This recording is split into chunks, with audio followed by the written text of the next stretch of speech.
আজ একটা খুব গুরুত্বপূর্ণ বিষয় নিয়ে তোমাদের কাছে হাজির হয়েছি। কম্পেয়ারের পর উইথ হবে না টু হবে, এই নিয়ে তোমাদের মধ্যে একটা কনফিউশন থাকে। আজকের পর থেকে আর কোনো কনফিউশন থাকবে না।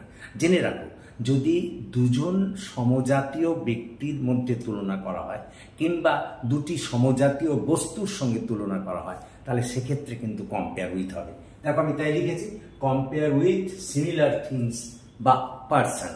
হ্যাঁ, যেমন মনে করো আমি এখানে লিখেছি Rabindranath Tagore is compared with Shakespeare in British literature. দেখো, দুজনই সমজাতীয় কবি, সেই জন্য তাদের সেক্ষেত্রে আমরা কম্পেয়ারের পর উইথ লাগিয়েছি। এরপরে বলছি, দেখো, কম্পেয়ার টু, মানে কম্পেয়ারের পর কখন টু হবে? যদি দুটো ভিন্ন বস্তুর সঙ্গে, যারা এক নয়, তাদের মধ্যে যদি তুলনা করা হয়, তাহলে কিন্তু সেক্ষেত্রে কম্পেয়ার টু হবে। যেমন আমি লিখেছি anger is compare to fire open.